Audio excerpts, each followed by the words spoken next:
السوبر يا أهلي سونيك ما قبل مباراة الأهلي والزمالك في نهائي السوبر المصري العظيم. ماتش انت لو درست كل سيناريوهاته فمش هتلاقي ان في سيناريو واحد يخليك تقول انا ممكن استحمل الخسارة دي.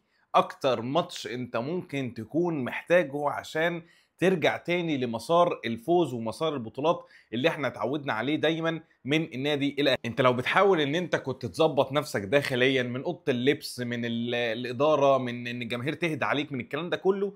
فما فيش حاجه هتهدي الجماهير غير الفوز المتتالي، ده رقم واحد.